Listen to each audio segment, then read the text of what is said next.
E nós sabemos que ele, outrora, havia sido grande escritora, né, europeia. Isso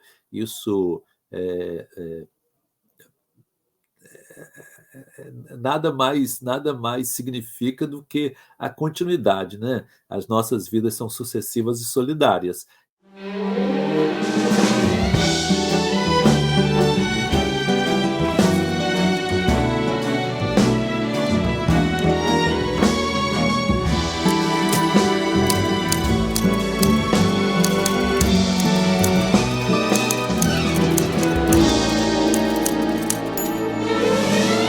Da visão ao insight, lixos, luxos, looks, 3Ds em HDs, sintonia que rasga o tempo e espaço, sincronia divina dos ciclos em constelação e laços, sóis indizíveis astros, rebeldia antagônica que adensa.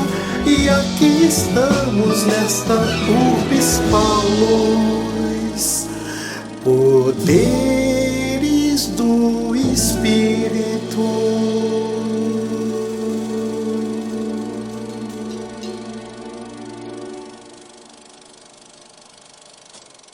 Estou com Chico Xavier. Ele me fala em voz mansa e morna, sem parecer estar jogando na inconsequência dos meus 20 anos. Histórias de lutas, as disputas travadas em torno de uma dicotomia em livre curso, uma vida, uma mediunidade. De súbito estaca, um breve silêncio envolve-nos e eu posso captar um brilho enigmático e curioso em seu olhar. Ele me diz: Emmanuel faz-me ver uma cena do seu passado. É um átrio romano. A mulher de pele alva debruça-se no triclínio. Artistas, intelectuais, poetas cercam essa mulher. Ela aceita distraída a corte que lhes fazem. Quando descerra os lábios, todos se calam, sua inteligência irradia. Há quem sofregamente anote os seus conceitos. Seus olhos negros cintilam quando particularmente fixam-se em um certo homem, e esse homem é Júlio César. Eles relatam ali um caso de um diálogo, de uma conversa do Wallace com o Chico e também com o Emmanuel, em que eles vão descrevendo algumas encarnações pretéritas do Wallace. E ele vê lá um acontecimento na Roma Antiga, envolvendo inclusive a personalidade de Júlio César, e o Wallace como uma figura feminina ali. E aí depois ele vê o tempo passar e se vê na França, numa cena muito similar, como mulher, cercada ali por alguns homens, num contexto também muito intelectual, e ali comparece a figura de Bonaparte, né, que seria o mesmo Júlio César de outrora. Deus do céu, eu posso lembrar, o passado de 100 anos é ontem para mim. Posso ver a rainha entrando na ópera, o duque de Orleans saindo da carruagem do Palais Royal, o conde d'Artois e os Polinat fugindo de Paris. Vejo-me na corte faustosa e, uma vez mais, com impertinência e irritação, decido ser aquela, a primeira e última vez que ponho os pés ali. É terrível varrer o pó dos séculos, mas eu compreendo que só através da lembrança eu alcanço a catarse. A cena do átrio romano repetiu-se no salão francês do diretório. Os séculos foram impotentes para me modificar.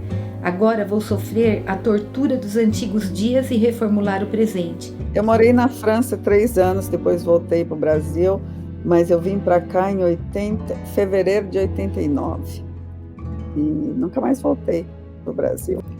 Você conhece a Madame de Staël, da França?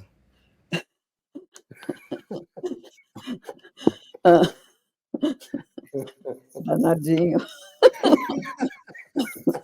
Muito danadinho, sim.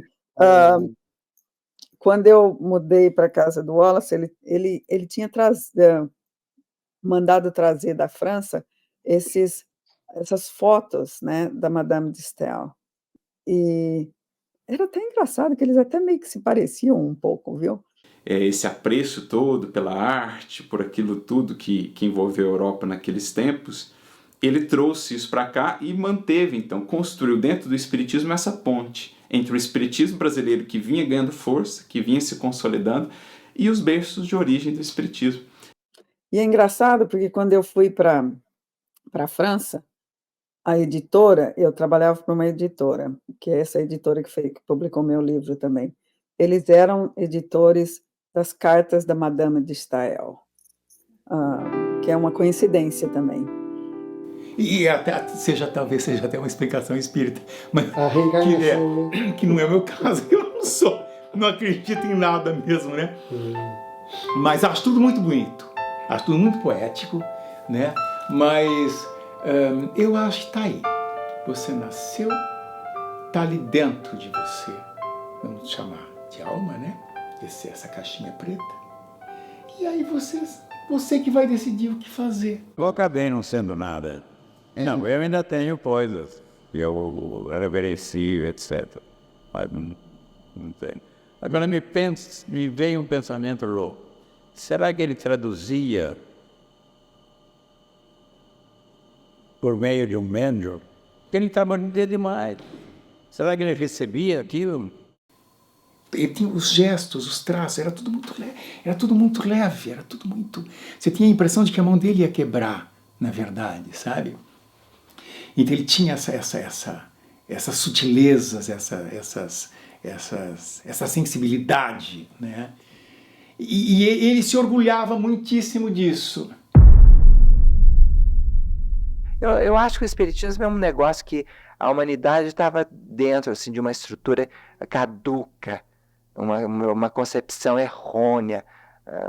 Então o espiritismo é passível de dar uma visão integral, uma visão de conjunto muito mais larga, muito mais extensa e levar a melhores resultados.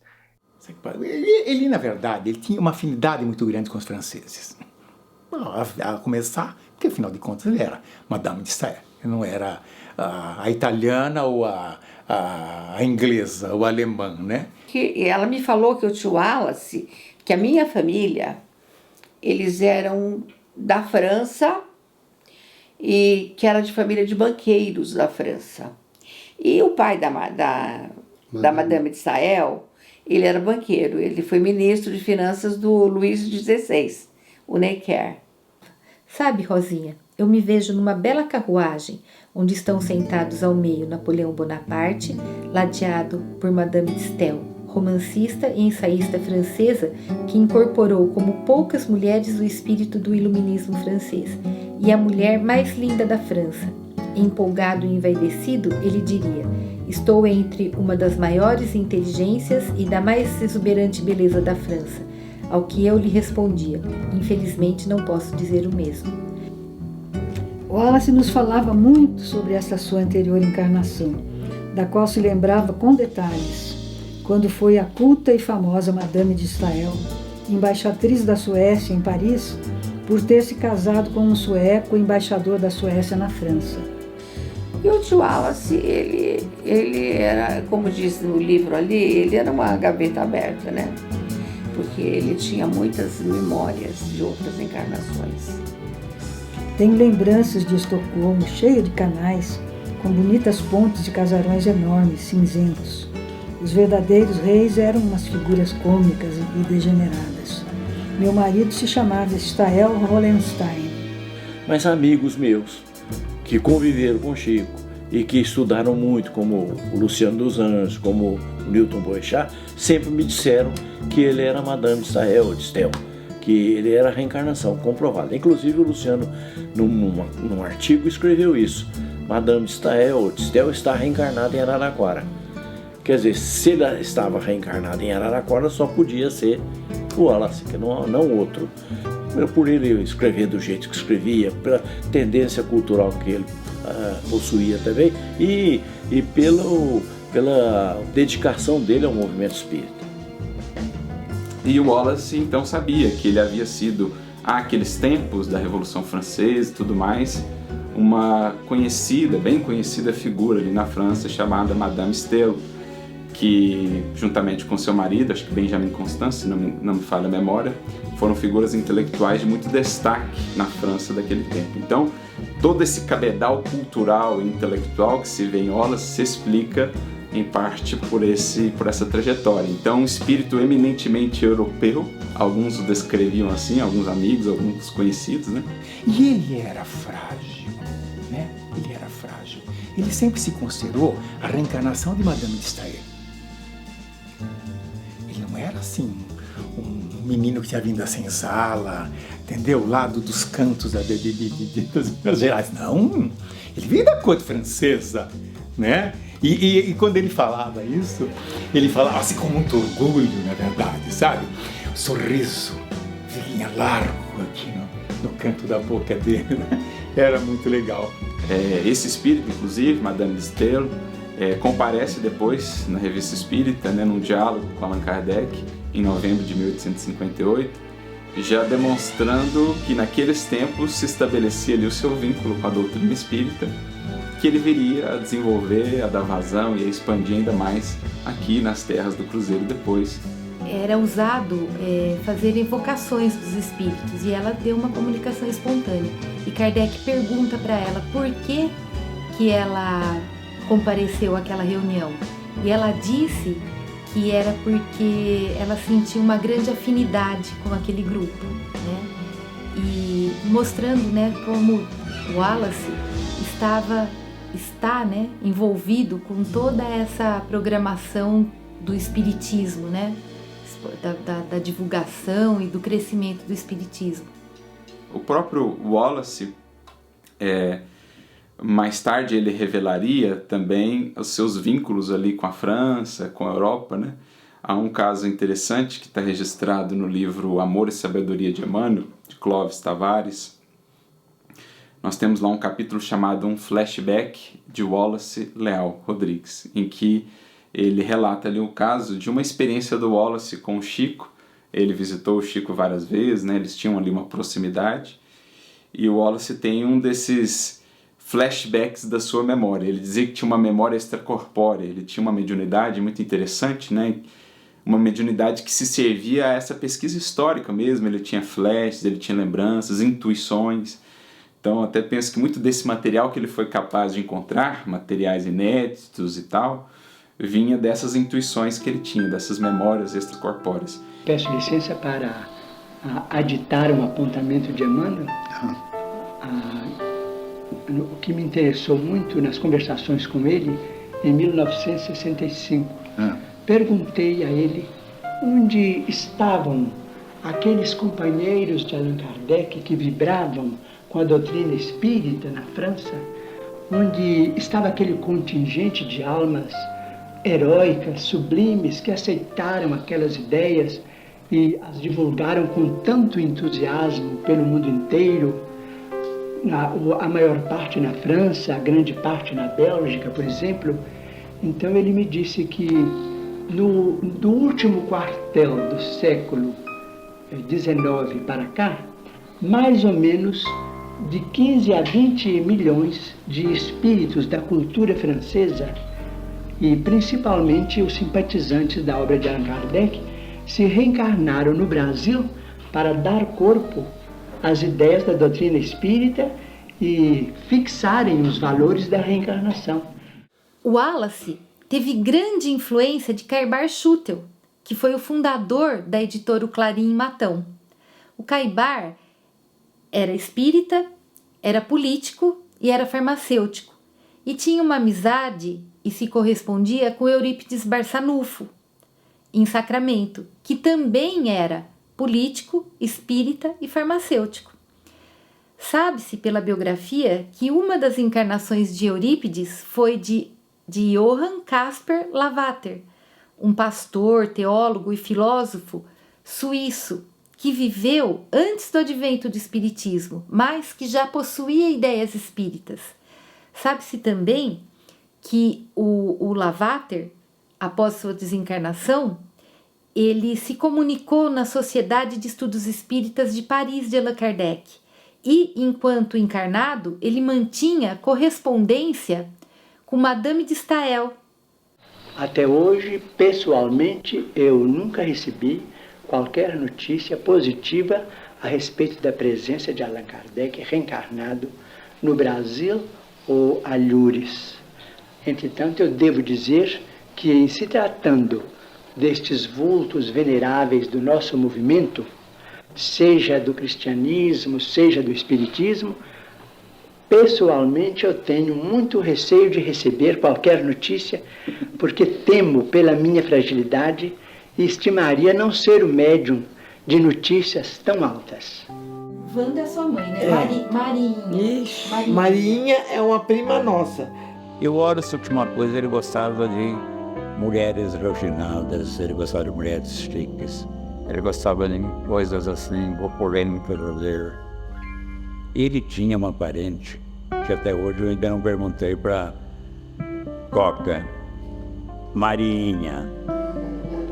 Segundo o Chico, a Marinha é uma reencarnação de uma francesa chamada Madame Récamier. Ela foi a Paris? Você já ouviu falar da... Amicíssima da Madame de Staël. Amicíssima. A Récamier era linda. Era linda.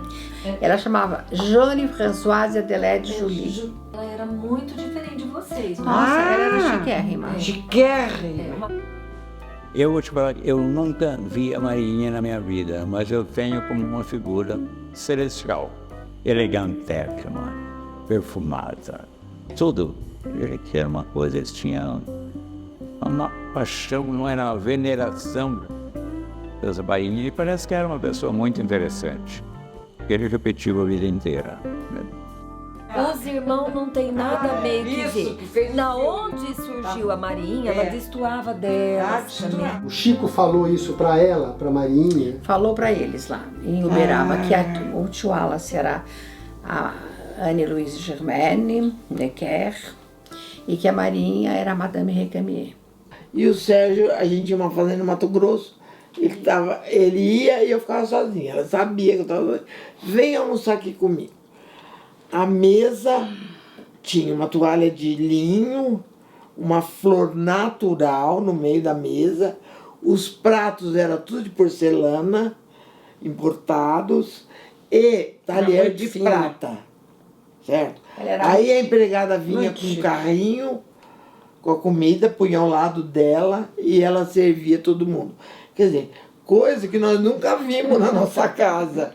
E nem ela na dela. E nem ela na dela. Agora, quando eu encontrei Madame de Récamier, ela era uma pessoa linda, frustrada, cortejadíssima e sem valores na vida. Então, foi através de mim, nós nos tornamos grandes amigas. Eu fui tão importante na vida de Madame de Récamier como eu sou importante na vida da Marinha hoje. Que a Madame Récamier, ela acabou morrendo numa igreja, um tipo de um convento que tinha em Paris. E a Marinha começou a andar lá em Paris, de repente ela estava lá nesse convento. E ela que criou esse vestido, esse tipo de vestido império, e essa poltrona que chama Récamier. Récamier. Que foi ela que criou. E a Marinha tinha na casa dela aqui essa poltrona. Quem sabe o Wallace fosse também a reencarnação de alguma madame? Eu gostaria de ler também este, que é o nono, A Vigília. Escrevo sobre a chama aquietou-se pesada de sono a borboleta de ouro repousante na coluna de marfim antigo, esguia, morna, do pátio cintilante do escabelo. Escrevo: no escuro da casa o carrilhão decrépito gera as flores das horas, os frutos sem gosto do tempo estagnado. No silêncio da rua chovem mortas as flores pálidas das murtas, pombas frechadas, neves extraviadas nos caminhos da noite. Escrevo: como foi duro escalar nesta noite a escada do sótão. Entre as canaças antigas, fito a face do abismo, na face de um velho espelho em que perpassa a luz trêmula de medo. Escrevo: e do papel de carta evola um cheiro de rosas desfolhadas, ao fim da contradança derradeira do derradeiro baile do verão. O que pode existir de mais tristonho que este papel de parede descorado, essa janela abrindo na rampa do telhado esverdecido, a poltrona em que marcou-se o desenho da cabeça pensativa nos serões de invernos idos e o cachimbo de espuma abandonado. Escrevo, e na folha azulada, enquanto a tinta rocheada e o borrão do pranto, com a fina areia branca enxugo, isto tudo descrevo.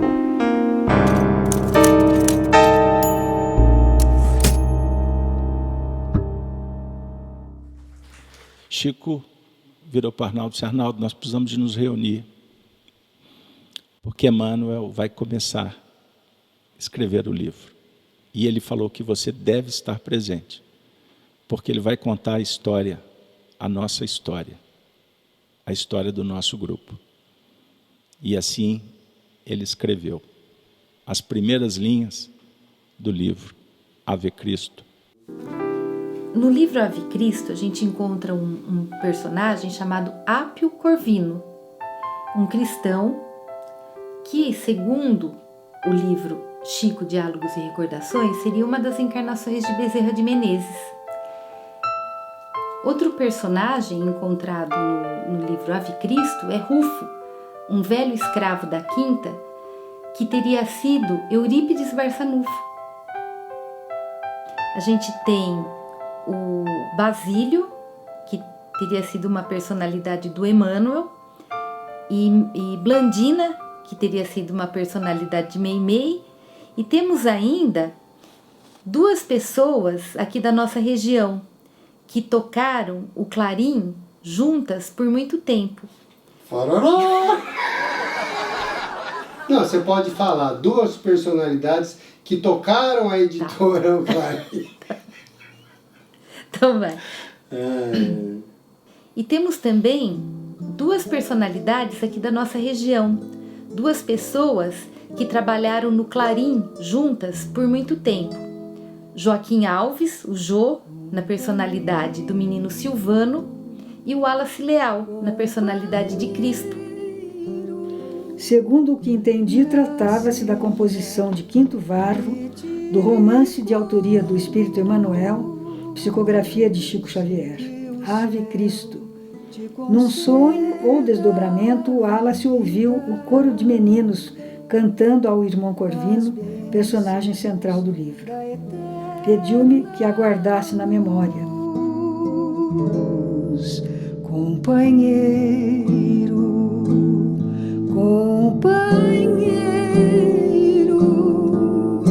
recebe por saudação nossas flores de alegria no vaso do coração.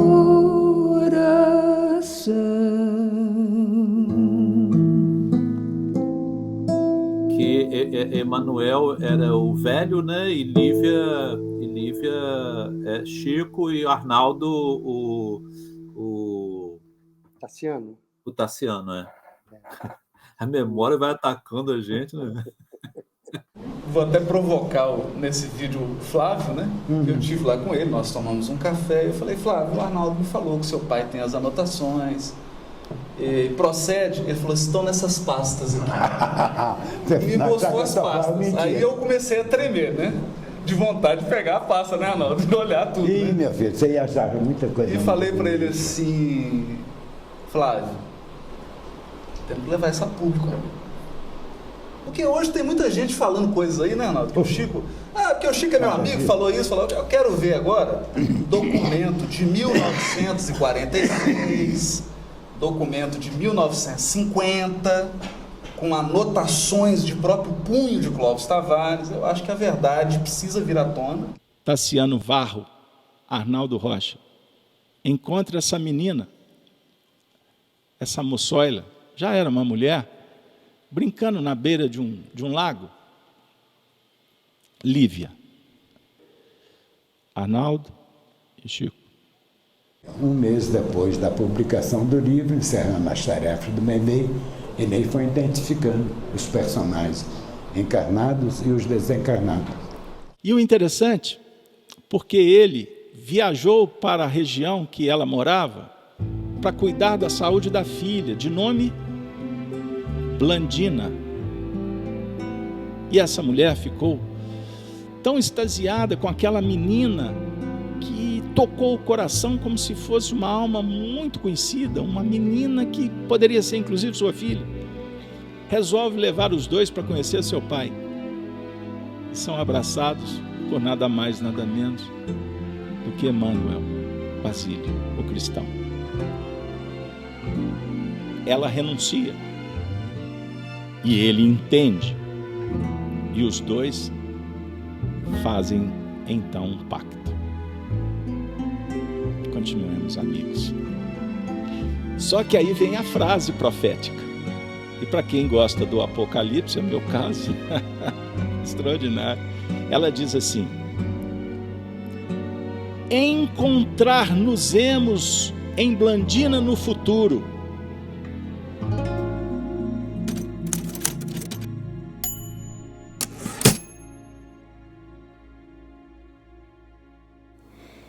No mundo espiritual, a Meimei é chamada de Blandina, que se refere à personalidade que ela viveu nos livros Ave Cristo e Entre a Terra e o Céu. O tio Wallace tinha muita coisa da Meimei. É? Uma vez eu vi lá na casa dele. Ele tinha uma caixa com um monte de coisa da Meimei. Não sei onde foi parar. Objetos, assim? Não, eram mensagens. Nessa primeira vez que o Wallace foi lá para Pedro Leopoldo, ele conheceu também o Arnaldo Rocha, que tinha sido casado com a Irma Rocha, né? Que é a conhecida no mundo espírita como Meimei. E ela era muito criativa, e todo mundo gostava dos apelidos que ela inventava. Meu sozinho, meu Naldinho, meu cigano, meu mico, meu... E Arnaldo conta pro Wallace que há alguns dias ele tinha tido um sonho em que ele estava conversando. Estava ele, a Meimei e uma moça loira. E a presença daquela moça loira deixou ele bastante assim intrigado. Quem era aquela moça, né? Ele não reconhecia. E a Meimei fala para Arnaldo no sonho, né? Esse que você está vendo aí hoje veste a roupagem de Wallace. Logo, logo você vai ter notícia dele. Ela tinha desencarnado em setembro de 46, e em outubro, Arnaldo, que tinha perdido 20 quilos, o Wallace registrou. Estava depressivo, sofrido com a morte de Meimei, Irma de Castro Rocha. E ele vai encontrar com Chico Xavier na Avenida Santos Dumont, subindo da Praça da Estação na direção da Praça da Rodoviária. E nunca mais a vida foi a mesma para eles e para nós, que estamos aqui recordando esses fatos. Aqui eu estou disponibilizando no estúdio, aqui ao fundo, a famosa carta do Chico para o Wallace, que está contida no livro Meimei, Vida e Mensagem. É um livro em que estão cartas de Meimei, após sua desencarnação, através da psicografia do Chico Xavier, mandando mensagens para o Arnaldo Rocha, que se torna espírita e funda, juntamente com o Chico e outras pessoas lá em Pedro Leopoldo, o Centro Espírita Meimei, onde foram gravadas as várias mensagens, né, de espíritos assim, como Caibar Schutel, né, espíritos de escola, naquele livro que depois se tornou um livro Instruções Psicofônicas, né? Nesse centro também que ocorreram as materializações. Também no Centro Meimei que ocorreram materializações de Meimei, de Sheila e até de Emmanuel também. E a Dona Ruth eu citei porque foi ela quem deu a ideia que o Arnaldo Rocha deveria registrar a história de Meimei. E o Arnaldo, irmã mais nova, não deu ouvido, sai para lá, não vou gastar papel. Aí ela insistiu, bateu na porta do irmão mais velho e manda quem pode, obedece quem tem juízo, Geraldo Rocha, o irmão de Arnaldo. Geraldo, ele tinha o apelido de Major. Convence Arnaldo para que Arnaldo registre a história de Meimei. E o Major teve uma intuição. Ele deu uma telefonema, diziam assim no passado, pro Wallace: Wallace, você escreve tão bem, Arnaldo gosta tanto de você, quem sabe você não vai convencer aquele homem turrão a contar a história de Meimei. E assim, eu estou contando para vocês um bastidor extraordinário. A história do espiritismo no Brasil, e quem sabe a história do espiritismo no mundo, tem uma das histórias mais extraordinárias de amor até então registrada. É o amor de Tassiano, não mais, Arnaldo Rocha e Meimei. Porque ela volta do túmulo e mostra que para o amor o túmulo não é intransponível. Ela se materializa na frente de tantas pessoas, não foi um fenômeno da vidência. O perfume Chanel sentido em todo o ambiente do grupo Meimei, e ela dá um beijo no marido, é verdade.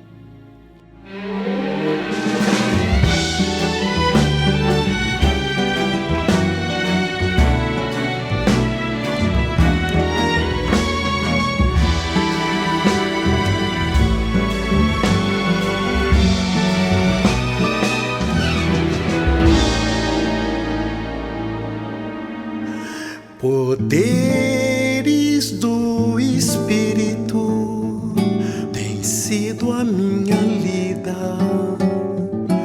releitura e reunião entre o inscrito e o circunscrito, o além que consola e consolida, fogo, água e rito, logos dito, das cartas aos WhatsApps, função e fusão, prece e meditação, da visão ao insight, nichos, lixos, luxos, looks, 3Ds em HDs, sintonia que rasga o tempo e espaço, sincronia divina dos ciclos, em constelação e laços, sóis indizíveis astros, rebeldia antagônica que abença, e aqui estamos nesta urbis Paulus, entre correntes e mares de pensamentos, divino abraço, tics e tedes, solidões engarrafadas, megas, blasters e blues, Jetsons, gadgets, panóticos e sinóticos, entre id e ego, superego.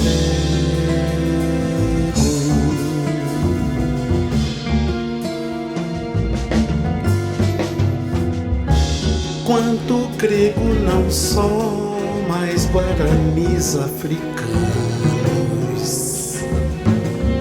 italianos, japoneses, armênios e bahias, rolezinhos e parklets, astúcias e primícias, fluxos, empatias, tudo junto, Ave Paulus. Poderes do Espírito, ai, ai, ai.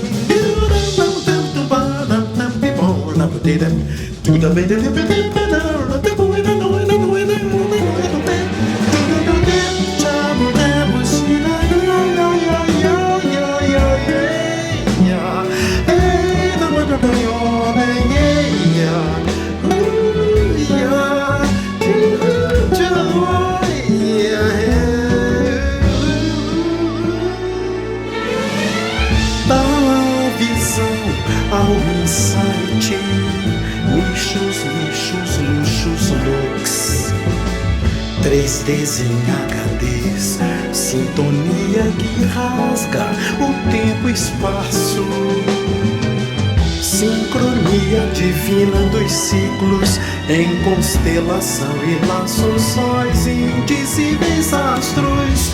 Rebeldia antagônica que adensa, e aqui estamos nesta urbis paulus. Poder